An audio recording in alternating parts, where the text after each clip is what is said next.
surprised me and it changed everything I thought about leadership. I'm so excited to share with you some of the elements of my visit to India, the ways in which it challenged me and changed my perspective on leadership, on the way you can view your life story, and overall how I want to show up in the world. Hi, my name is Kalima Fergus Ayele. I'm an international school leader, CEO, and founder of Round Trip Ticket Home, where we use design thinking tools to support schools and school leadership teams in moving past overwhelm and burnout and really toward more sustainable school cultures of connection and belonging. I've been in education for almost 30 years. I'm originally from New York in the US. After undergrad, I joined the Peace Corps as an education volunteer. That was my first experience of working in another country, and I loved it. I served as an A-level chemistry teacher in Kilakala, Morogoro, which is in Tanzania, East Africa.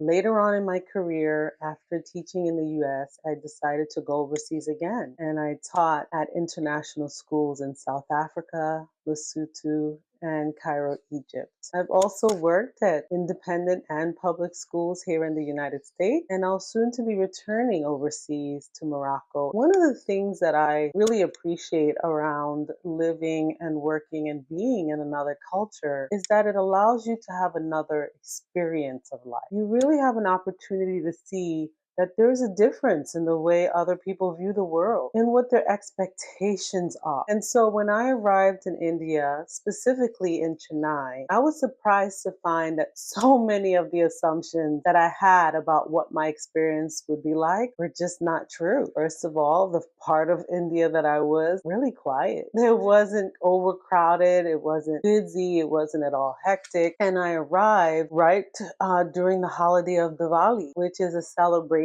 of the triumph of light over darkness. There was some firecrackers at night and in the evenings, and lots of families out walking along the beach and just enjoying time together. But otherwise, it was really quiet and peaceful. And that's not what I was expecting. Now, that cultural region is called Tamil. The Tamil people have their own stories about what it's like to be in the world. And when I was first planning my trip to different countries in Asia, India was the one that I was most concerned about because of what I knew about the caste system in India. The people of southern India are darker skinned, and I was able to feel welcomed and embraced. In fact, when I toured some part of South India, I found that they have their own mythology about their connection to Africa, and I was really surprised by how much they embraced that connection with the African continent. I have to say that what I enjoyed most about my time in South India was the food. The food is absolutely amazing, very spicy. There's also something else that they did that I really enjoyed. They had this double cup system for a hot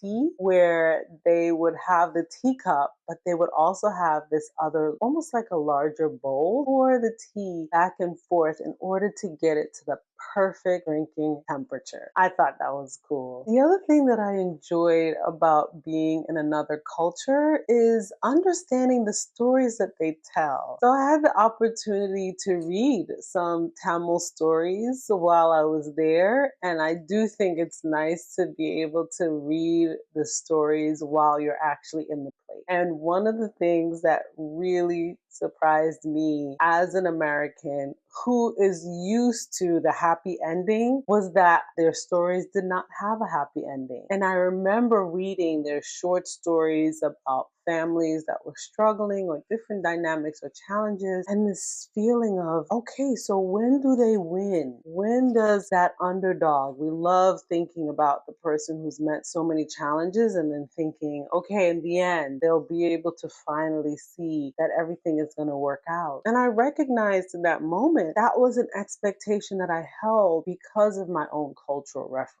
results. And the fact that I was always expecting for things to work out in my timeline was something that had really held me back in leadership. And the fact that in many cases, we may not see the positive outcome that we're working toward, even though we're still held accountable for measuring data and looking for results and improvement. It's okay to accept the infinite journey that we're on. And this will connects in a lot of ways with Simon Sinek's work. He has a book called The Infinite Game. And he talks about in too many cases, we try to take situations that are infinite and make them finite. For example, education. Education is an infinite game. We will never say, we've made it, we've won. It just doesn't work like that. We are in an ongoing process of growth and learning and development, and the world is changing as well. And so the way that we approach education will never reach some perfect ending. And if we can accept that the process that we're engaged in is ever ongoing, it makes it that much easier for us to see the challenges as part of the ongoing process. Angela Davis describes this as radical temperance. It's our ability to accept that we will always be doing this work, whatever that work may be. If it's a struggle for human liberation, if it's our investment in the future and the children education and their learning and their growth, it never ends. And so somehow being in a culture where there wasn't this expectation of having a happy ending really allowed me to sit with that truth. Let me know how that resonated with you. I'd love your comment. How do you approach the infinite process that is involved in leadership? How do you approach it in your own life, knowing that there'll always be a new challenge around the corner? I hope you enjoy this process together as we continue these conversations. Please do like and share, subscribe to this channel. I'd love to hear your stories and your thoughts in the comments below. Bye.